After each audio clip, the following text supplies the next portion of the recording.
Okay. Good afternoon. Just have one thing at the top, and then we'll get started. The United States is deeply concerned about the absence of an election implementation agreement in Somalia. While this is an issue for Somalis to resolve, the United States views immediate elections as critical to Somalia's future. Consensus can be reached. We call on Somalia's leaders to resume their dialogue urgently so that national elections can take place now. The impasse hinders pressing reform and counterterrorism efforts, and continued delays will only increase the risk of instability. It is the responsibility and the duty of national and regional leaders to act in the interests of the people of Somalia, who of course deserve the best from their leaders. Partial, parallel, or alternative election processes, including prolonged interim governing arrangements, would increase prospects for instability and be a major setback for Somalia. The United States opposes the use of violence by any party. We remain committed to the development of democracy in Somalia, and we want Somalis to enjoy the long-term stability, prosperity, and peace they deserve. With that, Matt, do you want to kick us off? Thanks, Ned. I've got a question about COVID. Actually, two, but they're kind of they're obviously related, but they're on different things. So I'm going to just start with the first one, and then other people can go, and we'll get back to the second one, unless someone else asks it in the meantime. You have seen, I imagine, the WHO statement out of Wuhan, or out of China today, saying that they do not believe that the coronavirus was the result of a lab leak. You will also know, having been alive for the last year, that the previous administration, including the previous Secretary of State, had suggested on numerous occasions that the virus may have gotten out as a result of a leak from a lab. The WHO statement or finding, whatever you want to call it, today says that that does not appear to be the case, and so I'm wondering what you guys make of this. Well, Matt, when it comes to the report you're alluding to, or the findings you're alluding to, I think in the first instance we look forward to receiving the report and the data from the WHO investigation. Broadly speaking, we have expressed our concerns regarding the need for full transparency and access from China and the WHO, access from China and the WHO to all information regarding the earliest days of the pandemic.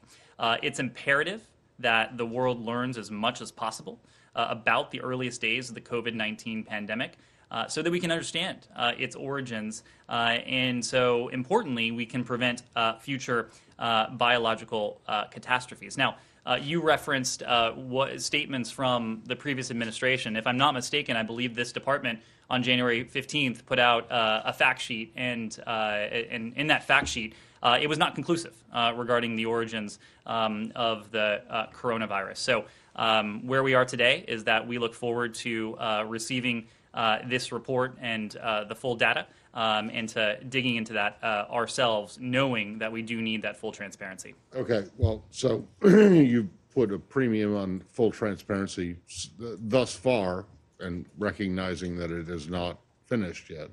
Are you satisfied? Are you pleased with the transparency that the Chinese have given to the WHO team? Well, I think the jury's still out. I think clearly the Chinese, at least heretofore, had not offered the requisite transparency that we need, and that just as importantly, again, the international community needs, so that we can prevent these sorts of pandemics from ever happening again. This goes back to one of the very first actions that President Biden took as president when he re-engaged with the WHO. Look, we know that there needs to be international cooperation if we are going to be able to be in a position to staunch future outbreaks or epidemics before they become pandemics. The WHO is leading this investigation. We clearly support this investigation. We recognize there's an urgent need for an investigation, but I wouldn't want to be conclusive yet about any sort of cooperation that the WHO may or may not have received from China. But thus far, are you pleased with the cooperation that you've seen that they have gotten? Or again, I wouldn't want to be conclusive before we've seen the report. I think it's premature for us to go there. Yes. Same topic. As Matt referenced, the Secretary Blinken's predecessor had said there was enormous evidence supporting the lab theory. Is it the Secretary's view that that's not the case, that there's not enormous evidence? The Secretary's view is the view of the department. And that is that we need to see this report. We look forward to seeing this report. We're supportive of the WHO investigation. And I think more broadly, too, we can speak to our own efforts. We will work with our partners and also draw on information collected and analyzed by our own intelligence community to evaluate the report once we've received it, as well as the data from the WHO evaluation. So, look, I think rather than rush to conclusions that may be motivated by anything other than the science, we want to see where that data leads us, where that science leads us, and our conclusions will be predicated on that. Yes. Just following up But on that. let's move it around a little Yeah, bit. just following up on that. The Chinese have suggested that maybe that you should expand the investigation because the first cases were in December 2019, and there have been cases elsewhere in the world. Do you think that there should be investigations into the origins elsewhere, or do you think this focus should remain on Wuhan? Well, we are talking in this case about the origins of the coronavirus. I don't think there is any reasonable person who would argue that the coronavirus originated elsewhere. So that is why our focus is on this WHO investigation. We look forward again to seeing the report, to seeing the underlying data, to using what we may have within our own reach, based on our own intelligence and analysis, to corroborate what the WHO has found and to reach our own conclusions. Yes. Following up on what Matt and John said, the previous administration had a great deal of intelligence and other evidence about what it believed was the origin of the coronavirus, and you guys presumably have access to the same intelligence. The previous secretary came out and said, as John said, that he believed there was significant evidence of a possible lab origin. Are you guys, why can you not draw conclusions from the evidence that they were drawing conclusions from? And are you then not ruling out the possibility that there was a lab origin to the virus? Well, I would note a couple things. Number one, I've certainly seen the reports of what the WHO seems to have found, and those reports indicate they, at least in this initial stage, have reached a conclusion vis-a-vis the origins of the virus. But again, we want to see that for ourselves. What I can speak to regarding what you have heard from this department prior to January 20th, I would point you to the January 15th fact sheet. The January 15th fact sheet was very clear that it was inconclusive. It didn't give credence to one theory over another. That is why, again, we are looking forward to receiving this full WHO report, to reviewing it, to reviewing the underlying data, and to cross-referencing what may be in our own holdings with that. Yes? Yeah, so part of this was they said that the lab theory they don't think should be in the hypothesis that we will suggest for future studies. So does the State Department agree that we should cease that vein of inquiry and stop investigating whether or not it did come from the lab? The State Department, again, wants to see the report. We want to see the underlying data. We intend to marry that underlying data with what is in our own broader holdings to include within our intelligence community. We are going to base our conclusions on nothing other than the data, nothing other than the science, and based on that, we'll come to a conclusion. One more in the WHO. The previous administration as well made the argument that the WHO allegedly was influenced by China, and that was one of the reasons that the previous administration moved to exit it. Are you confident with how the WHO is handling this? Do you feel confident that whatever they reach will be independent and not unduly influenced by one country? Well, this goes back to what I was saying before.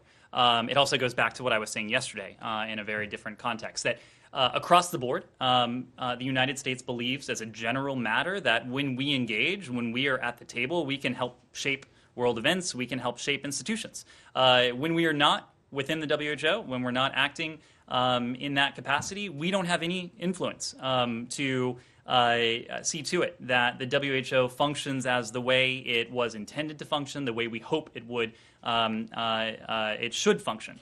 So clearly, by re-engaging with the WHO, the United States will be in a position to push any necessary and needed reforms. And to be clear, there are necessary and needed reforms. Just as any institution, or just about any institution, the WHO is far from perfect. That is precisely why we re-engaged it, why President Biden announced our intention to re-engage it on his first day in office on January 20th. So you've made reference several times to the January 15th State Department report saying it's inconclusive. And you also said at one point that you don't want to rush to a conclusion that might be motivated by something other than science. I think that's a quote, unless I've gotten my notes wrong, which is possible, but I think that was pretty much what you said. Are you suggesting that the previous administration's or the previous secretary's comments about this were motivated by something other than science? Matt, my orientation from this podium will be to look forward, not to look back. I am talking about our orientation. We are going to be guided by the science. We are going to be guided by the data. I wouldn't want to characterize the actions of the previous administration. I'm here to characterize our own actions. Yeah, but you did, because you said No, I that didn't, Matt. I said Well, our you said- actions will be guided by the data and guided by the You science. said that you were not going to rush to conclusions that might be motivated by something other than Correct. science. Correct. Suggesting to all but the most, I don't know, a slug, that the previous administration was motivated by something other than Matt, science. Are you saying that you're not trying to suggest There was- that? Is the slug wrong? I haven't diagrammed the sentence, Matt, but I think there was one subject in that sentence, and it was us. I never raised the previous administration. I don't intend to from this podium. Yes. On this, do you think that the U.S.'s absence in this interim from the WHO has made it less objective in things like this? Do you think its objectivity was damaged by not having the U.S. in the room to be involved in these discussions and these decisions? Well, I think what is undeniable is that the U.S. Had not been engaged with the WHO during a critical period.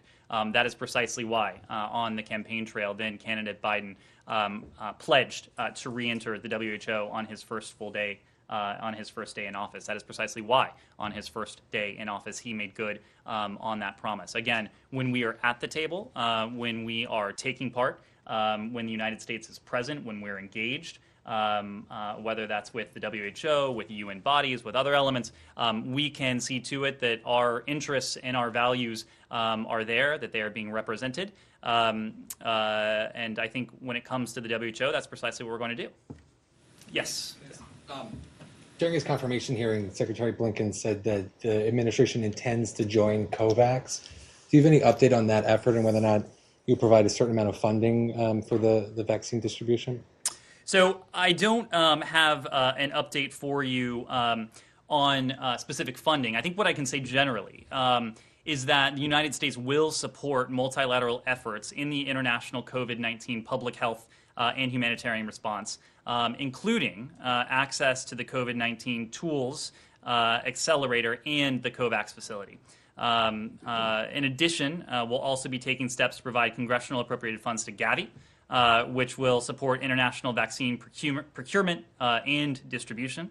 We'll also develop a framework for providing surplus U.S. government vaccine doses to countries in need once there is sufficient supply in the United States, including through the COVAX facility as appropriate. And just to anticipate a follow-on question, we believe and we know that we can do both, that we can support these humanitarian efforts and these global efforts while ensuring that we have a safe and equitable access to the vaccine here in the United States to our own citizens, which of course is our priority in the first instance. Yes, Rich. Thanks, Ned. In your evaluation of the current refugee resettlement system, what kind of challenges do you have getting to 125,000 next year, and will that require an investment beyond what Congress has been providing over the past few years? Well, what I can say is that this is a priority of the president's.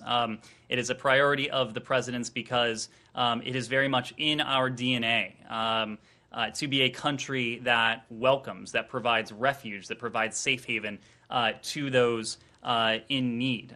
This, of course, was a priority that you heard from then candidate Biden. It was, of course, something that the president has spoken to in recent days. The White House has set an ambitious target. There is a target for this fiscal year. There's a target for the next fiscal year. And of course, as with many elements of our policy, many processes that we look to, it will take some time for us to get to those targets, precisely because, in this case, the U.S. refugee admissions process had essentially come to a standstill in recent years. And so there will be an effort within this building with our interagency partners to see to it that we can revive that program that has important humanitarian functions, that has important strategic functions, that is reflective of who we are as an American people. Of course, this won't happen overnight just because it will take some time to get those engines back up and running, but the president is committed to it. What's your assessment of what those engines are like right now? Well, I think I just said the U.S. refugee admissions program, of course, has been profoundly underutilized in recent years. And so we are starting from a very slow rolling speed. But again, it is the president's commitment that we ensure this program is up and running in a way that provides refuge, provides relief, provides safe haven to those fleeing violence, conflict, persecution the world over. Again, it has humanitarian value, strategic value, and it's reflective of who we are, and that's why we're making it a priority. Lala. Thank you, Ned. 3 weeks into this administration, top leaderships of this government have spoken to the Indian counterparts. Last one was yesterday when the president spoke with Prime Minister Modi. From this podium, can you articulate for us what would India-US relationship would look like in the next 4 years? Sure. Let me give you just some broad top lines, and I think you probably saw that Secretary Blinken today spoke with his Indian counterpart, Foreign Minister Jaishankar. I think I would start by saying the U.S.-India comprehensive global strategic partnership is both broad as well as multifaceted. We'll continue to engage at the highest levels of our government to deepen cooperation on many fronts, and we are confident that the strong and upward trajectory of our partnership will in fact continue. India is one of the most important partners in the Indo-Pacific region to us. We welcome India's emergence as a leading global power and its role as a net security provider in the region. We cooperate on a wide range of diplomatic and security issues, including defense, nonproliferation, regional cooperation in the Indo-Pacific, counterterrorism, peacekeeping, the environment, health, education, technology, agriculture, space, and oceans. And of course, that list is not exhaustive. We also work closely.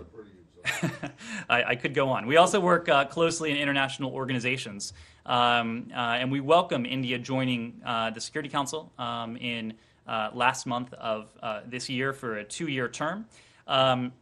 We also remain India's largest and most important trading partner, with total bilateral trade increasing to $146 billion in 2019.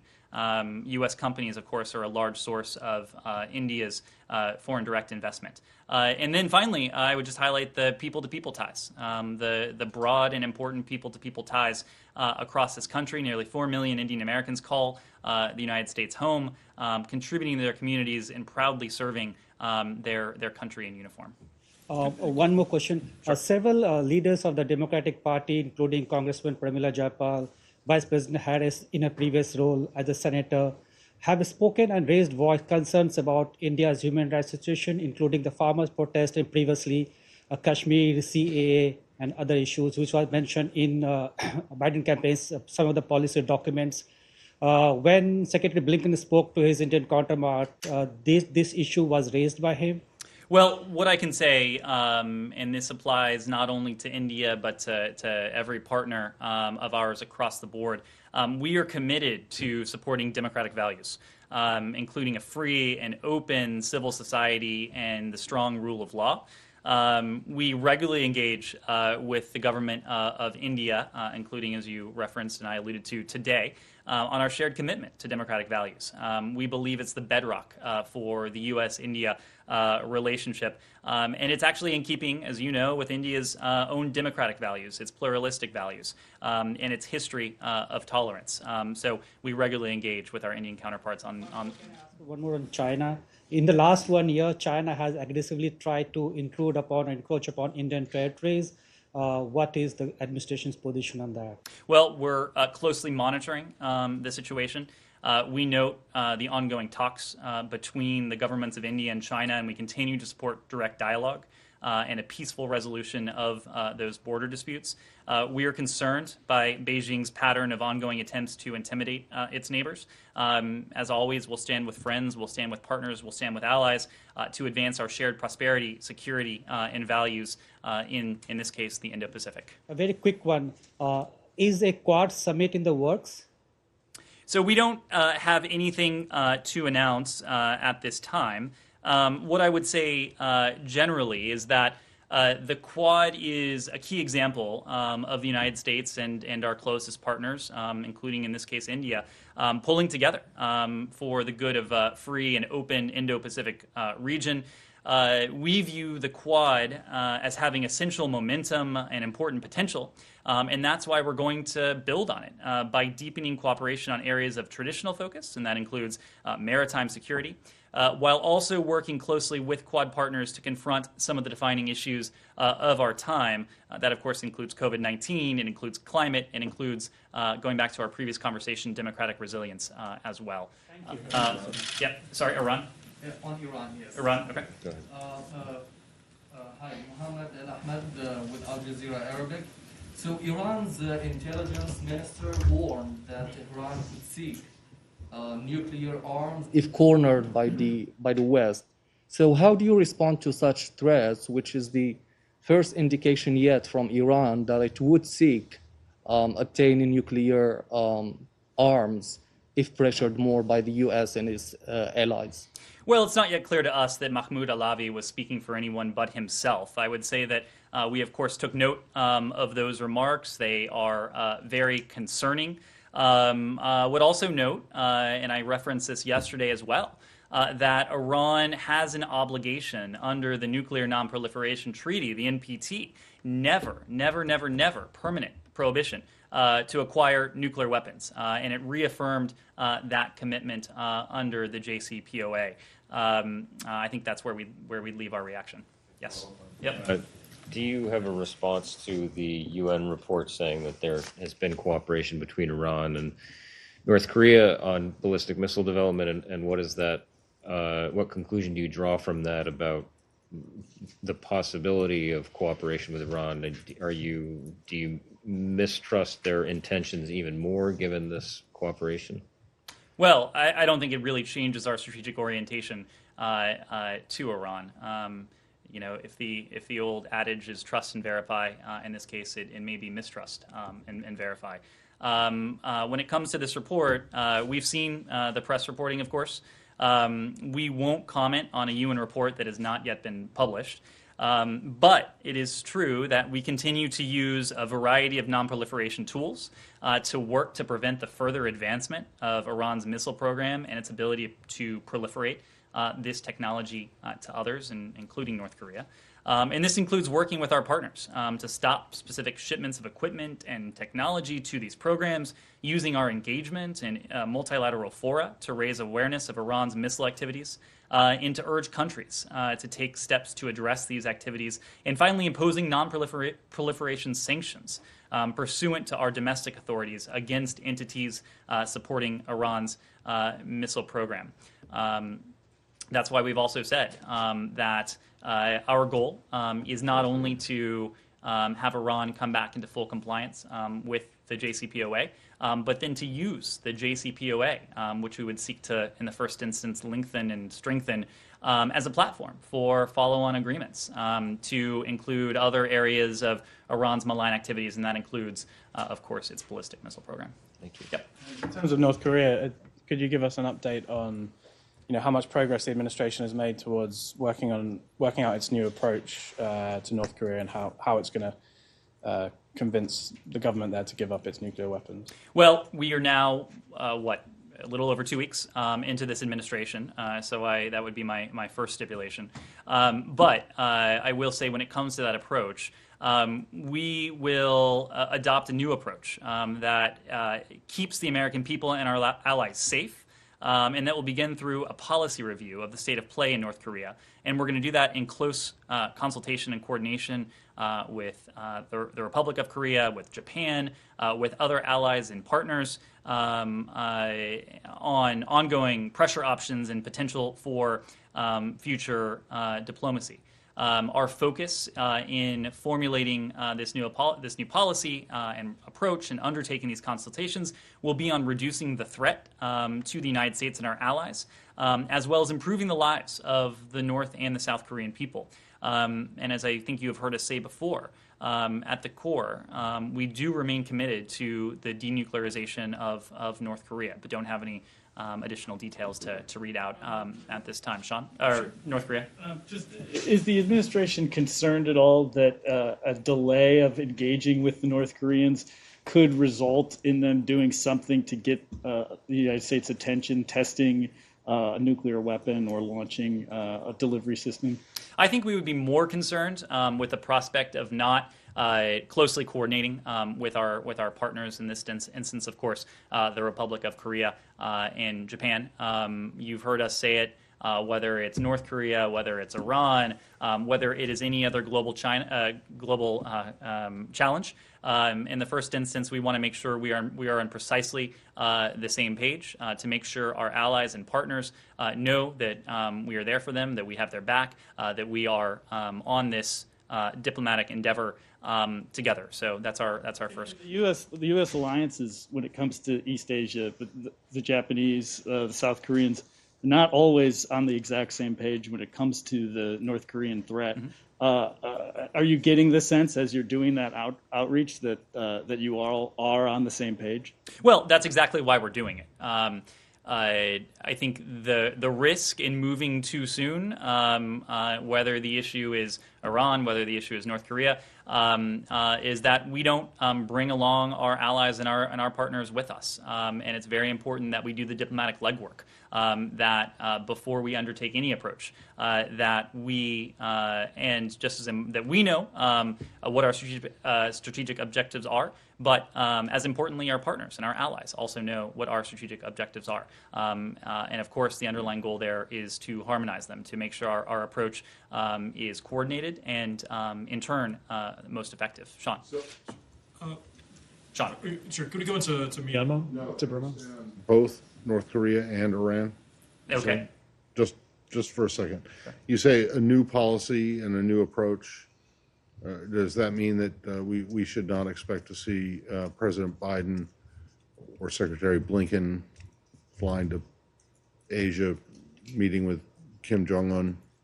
Is that what you mean by that? And do you mean that you believe that the previous administration's approach to North Korea was a failure? I am not going to speak to the previous administration's approach. I'm just stating facts about where we are. And I'm speaking to the review that we are undertaking. When it comes to where Secretary Blinken or President Biden might fly, I wouldn't expect them to fly anywhere anytime soon out of the country. I would expect when we are prepared to travel that you will see Secretary Blinken going first to our close allies and partners. And I would imagine that would include to our Asian allies early on. And then you said in reference to Iran that they had said as part of, you said that Iran had said as part of the JCPOA that they would never, never, never, never, maybe you only said it 3 times, acquire a nuclear weapon. Does this administration really believe that? The Non-Proliferation Treaty imposes a permanent ban on a non-nuclear state obtaining a nuclear weapon. We absolutely believe that. We believe strongly in the Non-Proliferation regime. We believe strongly in the Non-Proliferation Treaty that undergirds that regime. Yeah, but Ned, you of course that's what it said, and I believe that's what it says as well. Do you believe that Iran is actually committed to this? We believe that, we know that Iran is still a party to the treaty. We believe... you know what? You also believed that Russia was a party to the Open Skies Agreement, and you said just a couple of days ago that they weren't in the INF Treaty, and you said that they weren't adhering to it. Yeah. So there's a big difference between signing up to a treaty or an agreement and actually complying with it. Well, so do you actually believe that Iran is serious and is, full on never, never, never acquiring a nuclear weapon?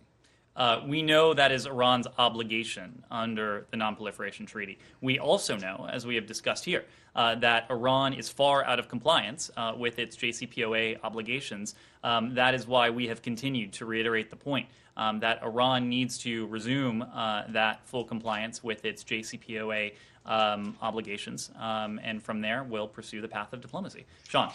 Speaking to Myanmar, could you provide an update of any diplomacy that's gone on recently? You mentioned yesterday standing with the people of Burma. Could you explain what, if anything, the U.S. can do to that? And do you have any comment on actions in the past day? Today, the military authorities ransacked the offices of the NLD, the Suu Kyi's party, the National League for Democracy, and there's the use of force in some protesters. Yeah. Well, what I would say broadly is that we strongly condemn violence against demonstrators. All individuals in Burma have rights to freedom of expression, association, peaceful assembly, including for the purposes of peaceful protest. We repeat our calls for the military to relinquish power, restore democratically elected government, release those detained, and lift all telecommunication restrictions and to refrain from violence. You saw in the readouts that have been issued in recent days, recent hours even, by this building, by the White House, that Burma has been a constant refrain in our engagement with leaders around the world. You saw the very strong statement emanate from the UN Security Council late last week, on Friday, I believe it was. We are continuing to make this a priority. We are making no bones about where we stand when it comes to the military's need to relinquish power. As you've also heard us say, we are undertaking a careful review of the assistance that we provide to Burma, and with an eye towards ensuring that those responsible for this coup do face significant consequences. Yes. Is it still the case that the U.S. hasn't had any contact with the generals who made this coup? And I guess related to that, you've been talking about you're talking to allies who might have closer relationships with Myanmar.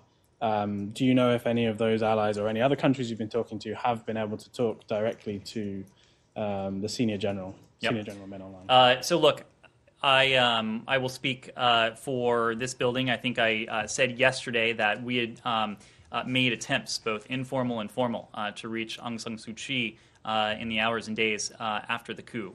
Those efforts were denied.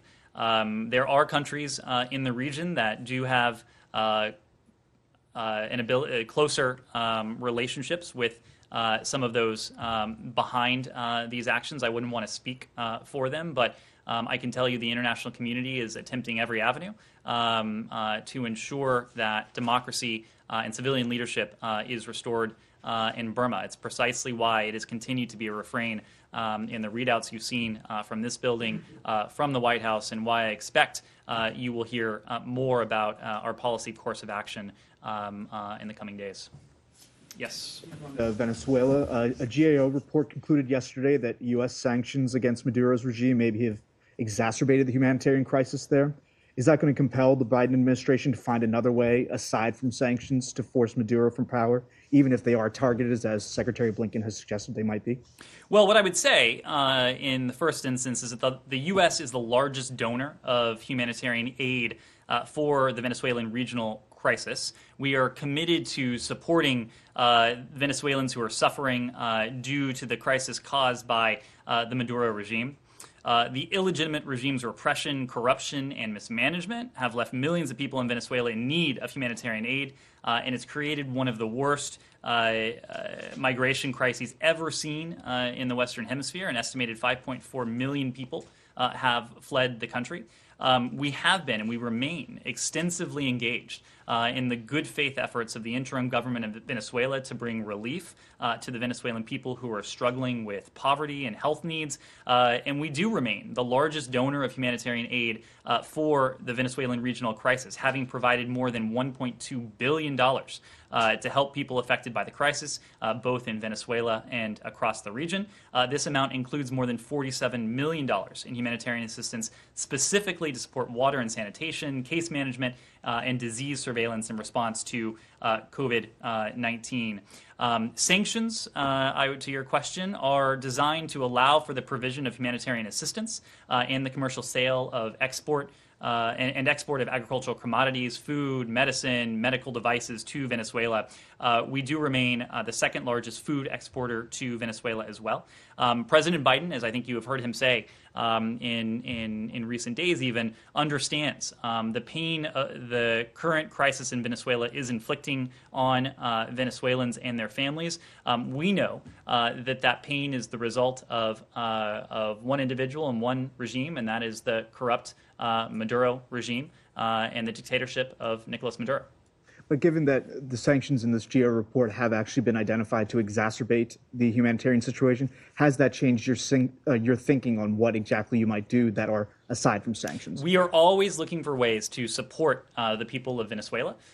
We are looking for ways to support their democratic aspiration, their humanitarian need, and we'll continue to do that. I think the point remains that the United States has stood with the people of Venezuela in providing them this aid and in doing all that we can to ensure that our pressure on the Maduro regime is not worsening the humanitarian implications and the humanitarian suffering of the Venezuelan people. Of course, as we review this, as we review our sanctions policy across the board, if there are ways that we can provide additional humanitarian assistance, if there are ways that we can further alleviate the suffering of the Venezuelan people, we will certainly do so. I know we've gone on very long. We'll go one to the back. A question about Belarus, since you talked about the Day of Solidarity with the people of Belarus.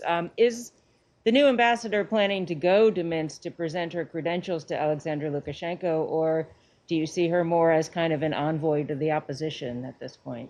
Well, the ambassador designate, as I think you know, was traveling to partner countries last week. Again, here we are coordinating closely with our European partners on this challenge. I don't have any update for you on her plans, any plans to travel to Belarus. I think there is a lot we can do to support the people of Belarus from this building and in tandem with our partners across the European continent as well. Russia, so kind of related. The EU's top diplomat has sort of signaled a hardening stance of the EU towards Russia over Navalny. Mm-hmm. And, you know, the treatment he received in Moscow got a bit of attention. So is the US considering sort of, is this going to potentially accelerate your imposition of sanctions on Russia? We have been moving expeditiously and with alacrity since day one of this administration to ensure that our maneuvers to hold the Russian regime accountable for its malign activity across the board to ensure that we did just that. Of course, in the early days of this administration, we saw a violent crackdown on Russian citizens who took to the streets to do nothing more than to exercise the rights that they are guaranteed under the Russian Constitution. We are, the DNI is evaluating a whole series of malign activities. We, of course, are taking into account Russia's egregious actions in this case and its human rights abuses more broadly. But we have always been moving as quickly as possible when it comes to policy maneuvers you may well hear about going forward. I think with that, we'll call it a day. Wait, hold on one second. You said you're moving, since taking office, you've been moving expeditiously and with alacrity. So what have you done? I think you've announced a review, but what we have actually announced a review. I think in day. Well, you know, I can announce a review of my Netflix. Matt, reviews do reach their culmination, and so this is not a review for the sake of a review. No, okay, fair enough. So, are you suggesting that that with alacrity and expeditiously these reviews will come to a conclusion very soon? And I am suggesting that we are moving expeditiously and with alacrity. I wouldn't want to put a time frame on it, but I think you have clearly seen us take a number of actions, coordinate with our allies and our partners, leave no doubt in our public statements where we stand. I haven't seen a number of actions. What are the actions? You haven't seen the G7 statement that was issued shortly into this administration. You haven't seen the Secretary speak out. You haven't seen the President speak out. You haven't seen the President direct his DNI to undertake a review of a number of malign activities. We have been very consistent on this, Matt. That's a lot of talk. That's not action. I mean, don't you remember? Growing up, actions speak louder than words. And words, Matt, announcing a review is not exactly. Matt, we are not undertaking a review just for the sake of a review. Gotcha. The review will come to a culmination and conclusion. Thank you very much, everyone. We'll do this again tomorrow.